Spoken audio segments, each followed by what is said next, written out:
আসসালামু আলাইকুম রহমতুল্লাহি ওবরকাতুহু। সম্মানিত দর্শক, আজকের ভিডিওটি একটু ব্যতিক্রম। এর কারণ হলো আমি বা আমরা যারা এই সমাজে আছি, বেশিরভাগ ক্ষেত্রেই আমরা রাষ্ট্রীয় প্রতিষ্ঠানগুলোর অনিয়ম, দুর্নীতি এবং তাদের নানা নেতিবাচক বিষয়গুলো তুলে ধরি। এমনকি যারা রাজনৈতিক নেতৃবৃন্দ রয়েছেন তাদের সম্পর্কেও বেশিরভাগ ক্ষেত্রে আমরা নেতিবাচক কথাবার্তা বলে থাকি। এবং সারা দুনিয়াতে বিশ্ব মিডিয়া বলতে যা বোঝায়, সবসময় নেতিবাচক খবরগুলোকে তারা প্রাধান্য দেয় এবং এ কারণে দেয় যে এগুলোর ভিউ বেশি, লোকজন এগুলো শুনতে চায়, এগুলো জানতে চায়। আর ইতিবাচক কথা যদি আপনি খুব বেশি বলতে যান, তাহলে আপনাকে ধর্ম উপদেশে যেতে হবে, ওয়াজে যেতে হবে, মাহফিলে যেতে হবে, কীর্তনে যেতে হবে এবং অতীতকালের কাহিনী, হাজার বছরের পুরনো কাহিনী বর্ণনা করতে হবে। কিন্তু যেই মুহূর্তে আপনি ধরেন একজন খুব বড় ওয়াইজিন, আপনি যদি এখন বাইতুল মুকাররমের বর্তমান খতিবকে নিয়ে ইতিবাচক কথাবার্তা বলেন, কিংবা ইসলামিক ফাউন্ডেশন ডিজিকে নিয়ে কথা বলেন, ধর্মমন্ত্রীকে নিয়ে কথা বলেন, কিংবা আপনি যদি প্রধানমন্ত্রীর পক্ষে কোনো কথা বলেন, সঙ্গত কারণে সবাই বলবে যে এই যে হুজুরের মাথা খারাপ হয়ে গেছে, নিঃসন্দেহে বড় কিছু একটা পেয়েছে কোথা থেকে, তা না হলে এই সমস্ত কথাবার্তা বলবে কেন? তো এই কারণে অনেক মানুষের ইচ্ছা থাকা সত্ত্বেও দেখা যাচ্ছে যে ইতিবাচক বিষয়াদি তুলে ধরার ক্ষেত্রে আমরা প্রায়ই কৃপণতা করে থাকি। এবং ইসলামে যে আমরা কৃপণ শব্দটি ব্যবহার করি, এটা ভাবার্থে অনেক বিরাট এবং ব্যাপক। কৃপণ মানে কেবলই মাত্র যে টাকা পয়সা খরচ না করে জমিয়ে রাখা, প্রয়োজনের সময় অর্থবৃত্তি খরচ না করা, তা নয়। আপনার জ্ঞান, আপনার জবান, আপনার শক্তি, সামর্থ্য, এটি যখন যেখানে যতটুকু প্রয়োজন ঠিক ততটুকু ব্যবহার না করে আপনি যদি সেটি জমিয়ে রাখেন যে কোনো কারণে, তখন আপনি কৃপণ হতে পারেন। ভয়ের কারণে কাজ করলে আপনি ভীত হতে পারেন,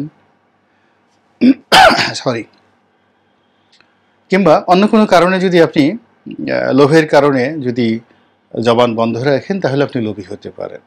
তো কাজেই মানুষের যে এই যে কথা বলার ক্ষমতা, জ্ঞানের ক্ষমতা, প্রচার করার ক্ষমতা, এটি সার্বিকভাবে ব্যবহার করাটাই কিন্তু মনুষ্যত্বের লক্ষণ।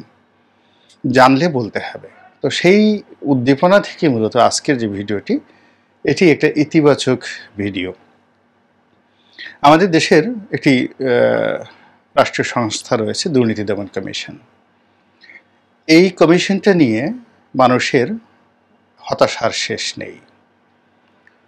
সবারই আকাঙ্ক্ষা যে কেন এটি আমাদের সেই ইউনিয়ন পর্যায়ে তহসিলদারের দুর্নীতি থেকে শুরু করে প্রধানমন্ত্রীর দুর্নীতির যে ত্রুটি, এটি কেন চেপে ধরতে পারছে না।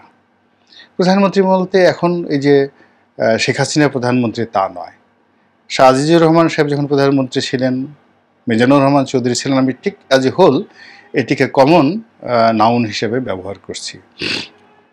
তো সবারই আকাঙ্ক্ষা যে এই প্রতিষ্ঠানটি একেবারে আজরাইলের মতো, জিব্রাইলের মতো, অথবা কোনো অলৌকিক ক্ষমতাধারী প্রাণীর মতো সর্বশক্তি নিয়ে মাঠে নেমে পুরো দুর্নীতিটিকে তছনছ করে দিয়ে একটি সুখ, শান্তি এবং সমৃদ্ধির সাম্রাজ্য গড়ে তুলুক। তো সেটি হয় না, পৃথিবীর কোনো দেশে হয়নি, বাংলাদেশে হচ্ছে না। আর দ্বিতীয়ত, এখানে এই প্রতিষ্ঠানটির অনেক সীমাবদ্ধতা রয়েছে। তার সঙ্গে সঙ্গে এই প্রতিষ্ঠানের মধ্যেও অসংখ্য দুর্নীতিবাজ রয়েছে, যারা কিনা এই যে বাইরের দুর্নীতিবাজ, তাদের সঙ্গে একটা চেইন অফ কমান্ডে অনেকগুলো মন্দ কাজ করে। মানে কেবলমাত্র দুর্নীতি দমন করা বা দুর্নীতি দমন থেকে বিরত থাকা নয়, এই প্রতিষ্ঠানের অনেক বাজে কর্মকর্তা রয়েছে। ধরুন বাইরের একটা দুর্নীতিবাজ আছে, তার নাম হলো ফজাই। তো ফজাই দুর্নীতি করে একটা সরকারি অফিসে। তো সেখানে আরও একজন দুর্নীতিবাজ আছে।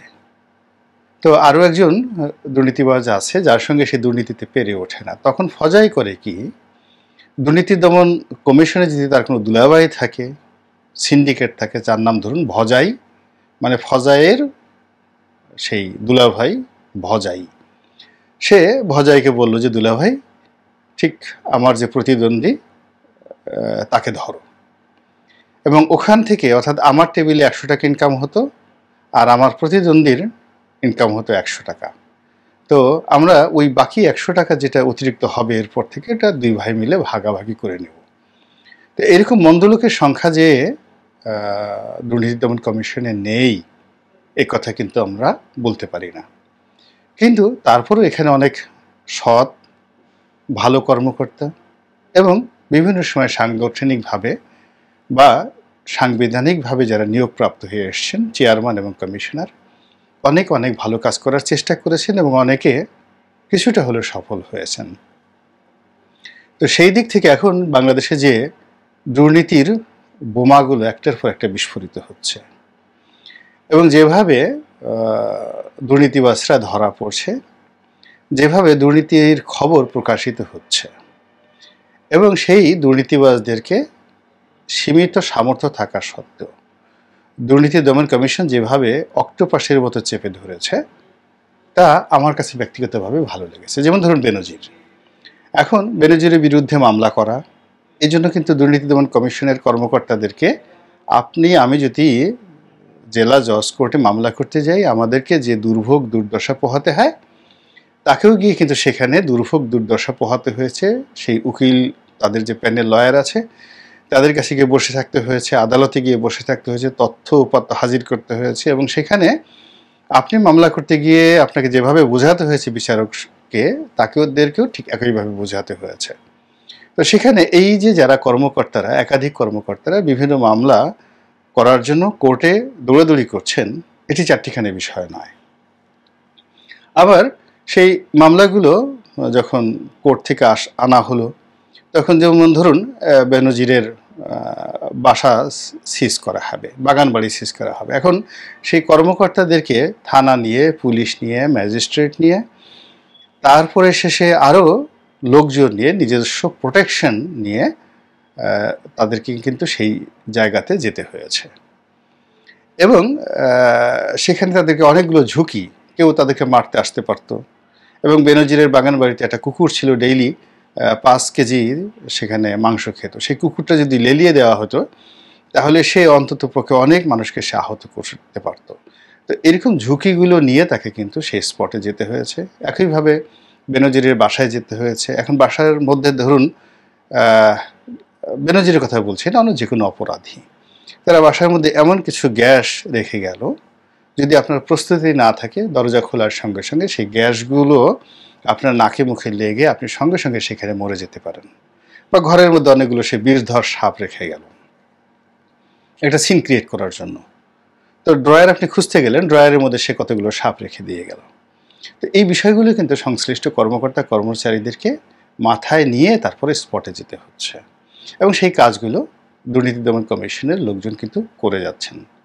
বেনজিরের একটা রিসোর্ট, এখন সেই রিসোর্ট মানে বিশাল রিসোর্ট, তো সেই রিসোর্টটা আবার পরিচালনা করার জন্য দুর্নীতি দমন কমিশনকে দায়িত্ব দেওয়া হলো।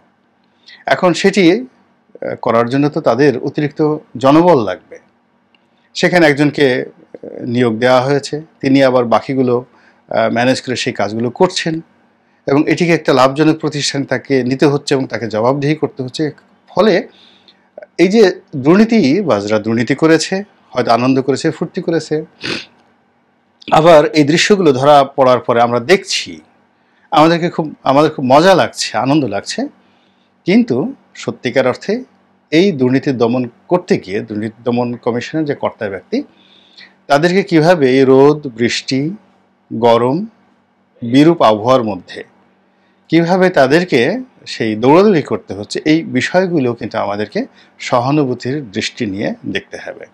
এবং আমরা যদি তাদেরকে ধন্যবাদ না জানাই, তাদেরকে যদি আমরা সহযোগিতা না করি, তাদের জন্য দোয়া না করি, তাহলে দেখা যাচ্ছে যে তাদের কর্মে কখনোই তারা প্রেরণা পাবে না। এজন্য শিরোনামটি আহলান ওয়া সাহলান, ইয়া দুর্নীতি দমন কমিশন, এই শব্দগুলো ব্যবহার করেছি। আপনারা জানেন যে আতিথেয়তার দিক থেকে আরব দেশের কোনো তুলনা হয় না। কোনো আরব পরিবারে যদি আপনাকে দাওয়াত করা হয়, তাহলে আপনি বুঝতে পারবেন যে আতিথেয়তা কাকে বলে। আমরা যেমন বাংলায় বলি স্বাগতম, আসুন, গুড মর্নিং, আসসালামু আলাইকুম, এই কথাগুলো আমাদের দেশে সচরাচর। কিন্তু আরব দেশে যেটি হয় সেটি হলো, কোনো মেহমান যখন কারো বাড়িতে আসে, তখন হৃদয়ের সমস্ত আকুতি সে ঢেলে দিয়ে সেই গৃহকর্তা অভ্যাগত যিনি অতিথি, যিনি এসেছেন, তাকে সম্মান জানানোর জন্য সবাই সমস্বরে, ছেলে, বুড়ো, মহিলা, পুরুষ সবাই মিলে একসাথে বলে ওঠেন আহলান ওয়া সাহলান, স্বাগতম, স্বাগতম। তো সেই দিক থেকে এখন এই যে এতগুলো দুর্নীতিবাজ, একজন দুজন নয়, আপনি অ্যাটলিস্ট এই মুহূর্তে নতুন করে, অর্থাৎ দুর্নীতি দমন কমিশনের যে নর্মাল শিডিউল ওয়ার্ক রয়েছে, কাজ রয়েছে, তার বাইরে এই পত্রপত্রিকা মিডিয়ার কারণে এই মুহূর্তে কম করে হলো 200 থেকে 300 নতুন ফাইল যুক্ত হয়েছে। এখন এই যে আবেদ আলী ড্রাইভার, তার সঙ্গে 17 জন, আবার এই 17 জনের সঙ্গে যদি আরও 17 জন করে হয়, 17 × 17 কত জন আসে? আবার এই আবেদ আলী যাদের কাছে প্রশ্নপত্র বিক্রি করেছে, এদের সঙ্গে যদি 200 হয়, তাহলে কতজন আসে? আবার দেখুন বেনজির কাণ্ড, বেনজির কাণ্ডের পরে ছাগল কাণ্ড, ছাগল কাণ্ডের পরে আসাদ মিয়ার নাম আসলো, তারপরে আসাদ মিয়ার সাথে সাথে আবার জেনারেল আজিজের নাম আসলো, এরপরে মতিউরের নাম আসলো, মতিউরের পরে মশিউরের নাম আসলো, পুলিশের গৌতমের নাম আসলো, এরপরে বরিশালের ডিআইজি আর একটা কী যেন নাম, তার নাম আসলো। একটার পর একটা কিন্তু নাম আসছে। ফলে এই কাজগুলো তাদেরকে কিন্তু সীমিত, তাদেরকে হঠাৎ করে কিন্তু এই কাজ করার জন্য বাজেট বরাদ্দ দেওয়া হয়নি। যেমন পুলিশ বা আর্মি, তারা যখন কোনো অপারেশনে যায় বা কোনো অভিযান পরিচালনা করতে যায়, তখন সেখানে তাদের সেই অভিযানের জন্য আলাদা আনলিমিটেড বাজেট থাকে। তো দুর্নীতি দমন কমিশনকে এই যে অতিরিক্ত কাজের জন্য আলাদা কোনো বাজেট কিন্তু তাকে দেওয়া হয়নি।